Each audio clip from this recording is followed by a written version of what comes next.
Sensex में 1300 अंकों से ज्यादा का उछाल आज दर्ज किया गया है। निफ्टी में 422 अंकों से ज्यादा का उछाल आज दर्ज किया गया है। यानी कि जो इन्वेस्टर्स हैं शेयर मार्केट में, आज जब मार्केट ने ग्रीन जोन में कारोबार किया है, आपको बता दें कि जो शुरुआती कारोबार था उसी से ही ओपनिंग ही जो है ग्रीन जोन से हुई थी और उसके बाद लगातार बाजार में ये तेजी देखने को मिली और हफ्ते के आखिरी दिन जबरदस्त उछाल शेयर मार्केट में। सेंसेक्स में 1300 अंकों से ज्यादा का उछाल दर्ज हुआ। वहीं अगर बात करें निफ्टी की तो यहां पर भी 422 अंकों से ज्यादा का उछाल दर्ज किया गया। हालांकि कुछ दिन ऐसे रहे हैं पिछले कुछ दिनों में, जो मार्केट का रुख रहा है वो ऐसा रहा है कि कभी उतार कभी चढ़ाव देखने को मिला है और उसकी वजह से इन्वेस्टर्स इस पसोपेश में रहते हैं कि मार्केट में इन्वेस्ट करने का सही समय है नहीं है, कैसे होगा।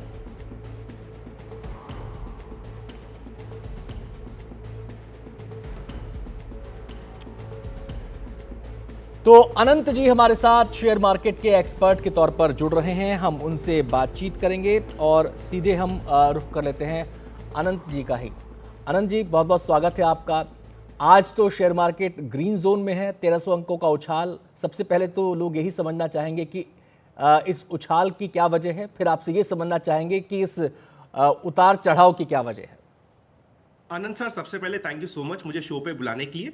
अभी बेसिकली मार्केट में सिर्फ एक इंडिकेटर काम कर रहा है जिसका नाम है TMI, जी। Trump mood indicator. तो जिस तरीके से ट्रंप साहब का मूड होता है उस तरीके से मार्केट ऊपर नीचे हो जाता है। सीरीज ऑफ इवेंट्स की हम बात करें तो सबसे पहले ट्रंप साहब ने टैरिफ लगाया, ऑल ओवर दी वर्ल्ड सभी कंट्रीज पे लगाया।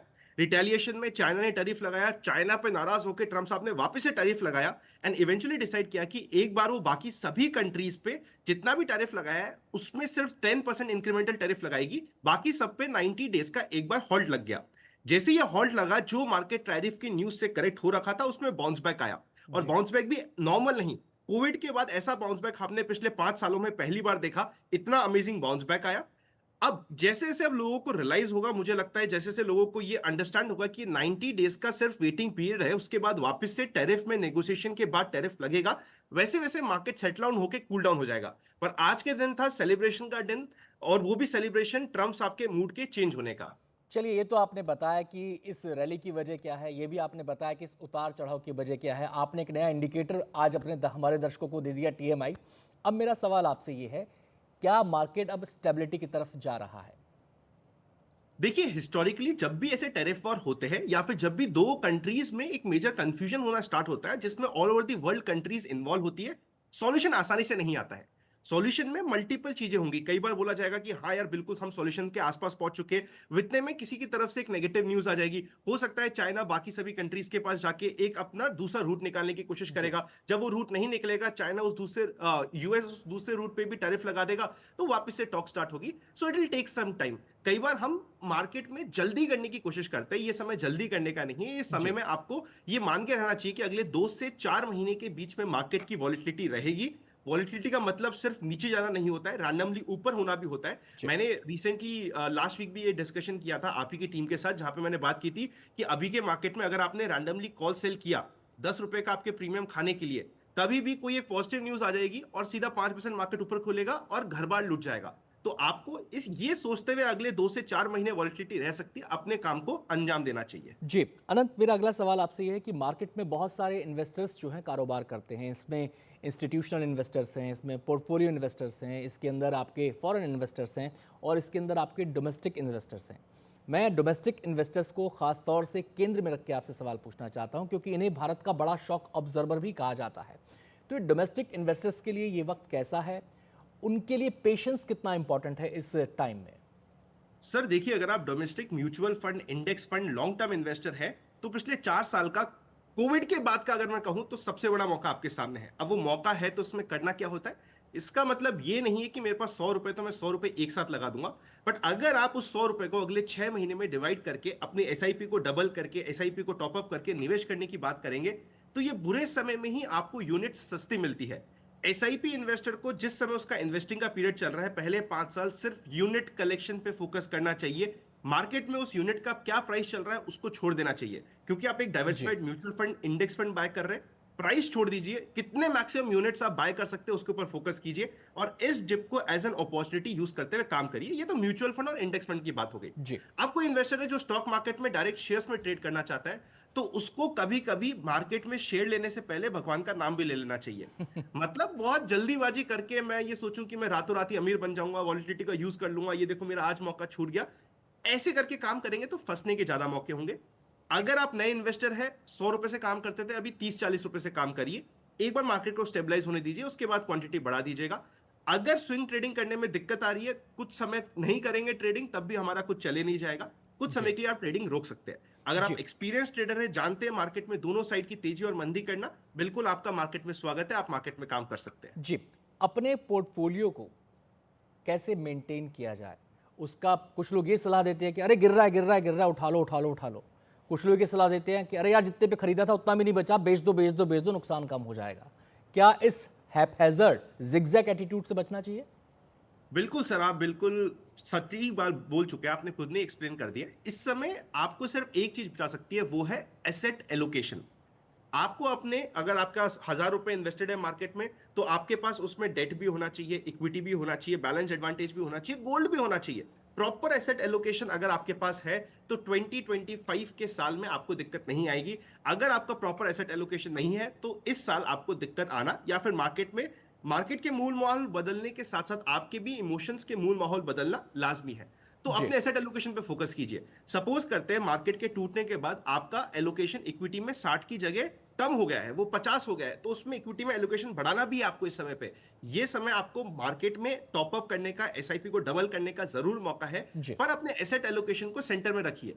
ऐसा नहीं कि गोल्ड जस्ट बिकॉज बहुत ज्यादा बढ़ रहा है तो मेरा एलोकेशन जो गोल्ड में 15 से 20% बनता है, उसकी जगह मैंने उसको बढ़ा के 50% कर दिया। क्योंकि जो चीज ऊपर जाती है वो नीचे भी आती है, और जो नीचे आती है वो इवेंचुअली ऊपर भी जाएगी। ये मार्केट का, ये लाइफ का रूल है। तो उस जी। रूल को फॉलो करते हुए एसेट एलोकेशन पे फोकस कीजिए, अपनी रिस्क एपेटाइट के अकॉर्डिंग काम कीजिए, आपको दिक्कत नहीं आएगी। अगर एसेट एलोकेशन को फॉलो नहीं किया तो ये साल आपके लिए थोड़ा दिक्कत में रह सकता है। जी। अब बात केवल इन्वेस्टर्स को ध्यान में रखकर की जाए, जो इन्वेस्टर हैं, अपने डोमेस्टिक इन्वेस्टर्स के विषय में हम बात कर रहे हैं। तो अब ये भी है कि इन्वेस्टर कई ऐसे भी हैं जो कुछ पैसा यहाँ लगाया, 10 पैसा शेयर मार्केट में लगा दिया, 20 पैसा सोने में लगा दिया। तो ये डाइवर्सिफिकेशन जो है ये कितना इंपॉर्टेंट है ऐसी स्थिति में जब हालात जो हैं ऐसे हों कि सेंटिमेंट्स इतने हाई हों कि छोटी सी बात पे नीचे आ जाएं, छोटी सी बात पर ऊपर चले जाएं? बिल्कुल सर, सबसे इंपॉर्टेंट यही है। अभी हमने जस्ट यही डिस्कस किया कि एसेट एलोकेशन, डाइवर्सिफिकेशन आपके लिए सबसे इंपॉर्टेंट है। अपने एसेट एलोकेशन पे बने रहिए। अगर आप ट्रेडिंग करना चाहते हैं, और ट्रेडिंग भी आपकी एक एसेट एलोकेशन का पार्ट है कि इतना पैसा मेरे को ट्रेडिंग के लिए एलोकेटेड है, उस पर भी बने रहिए, पर थोड़ा सोच समझ के काम करिए। और अगर आपको ये लग रहा है ना कि जो 2 दिन पहले मार्केट का मौका मिला था वो आखिरी मौका था, तो ऐसे मौके आपको और मिलने की उम्मीद होती है जब तक ये ग्लोबल लेवल पे स्टेबिलिटी नहीं आती। अगर आपसे लास्ट मौका छूट गया था तो रेडी रहिएगा नेक्स्ट टाइम। और अगर आपने लास्ट मौके पे कुछ रैंडम काम करके लॉस कर दीजिएगा तो भी मार्केट से सीखिए और मार्केट में बने रहिए।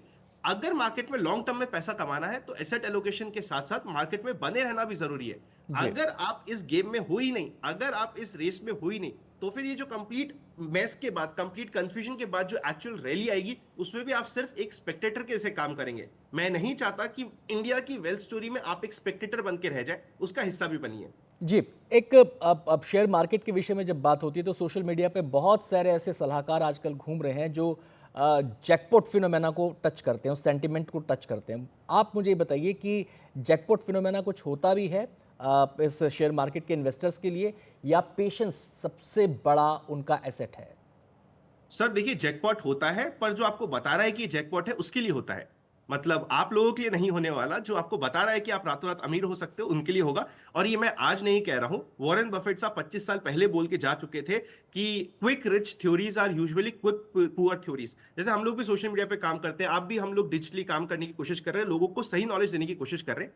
इसी के बीच आपको रैंडमली अच्छी नॉलेज आते आते रैंडमली एक ऐड आ जाएगा जहां पे बताया जाएगा कि नो लॉस गारंटीड, आपको लॉस नहीं होगा, आइए ट्रेड कीजिए, हम आपको प्रॉफिट कमा के देंगे। जब भी आपको अपनी उम्मीद से ज्यादा, मार्केट की हैसियत से ज्यादा और आपकी नियति से ज्यादा कोई भी कमिट करता है कि आपको पैसा मिलेगा, वहां पे मेजॉरिटी चांसेस में आपके साथ कोई ना कोई फ्रॉड हो रहा है। अपने बेसिक्स को जी। फोकस कीजिए। अगर मार्केट ने पिछले 20 सालों में 15% का सीजीआर दिया है, कोई आपको बोल रहा है कि मैं 15% कमा के दूंगा महीने में, या तो वो चोर है या फिर वो झूठ बोल रहा है। दोनों ही सिचुएशन में वो पर्टिकुलर आदमी आपके लिए सही नहीं है। तो जी मत पड़िए इस क्विक रिच थ्योरी के पीछे, हमेशा बेसिक्स पे फोकस करके लंबी अवधि में इन्वेस्ट करने की बात करेंगे तो वो आपके लिए बेटर रहेगा। जी ट्रेडिंग में कोई बुराई नहीं है, अगर कोई ट्रेड करना आपको सिखा रहा है, आप ट्रेड करना उससे सीख रहे, बहुत अच्छी बात है, बेसिक सीख रहे, बहुत अच्छी बात है। बट उस बेसिक सीखने के पीछे या बेसिक में उनसे कुछ चीज सीखने के पीछे का लालच है आपका मेन पर्पस, कि उसने बताया देखो मैंने करोड़ों कमाए, आप भी कमा सकते हो, जी। देन वो स्टार्टिंग रॉन्ग हो चुकी है। चलिए, आपने लंबी अवधि की यहाँ पर बात की और हम अपने ग्राफिक्स के जरिए भी दर्शकों को समझाने की कोशिश कर रहे हैं कि लॉन्ग टर्म इन्वेस्टमेंट प्लानिंग होना बहुत ज़रूरी है। उसके लिए वो पेशेंस होना बहुत ज़रूरी है, क्योंकि अगर आप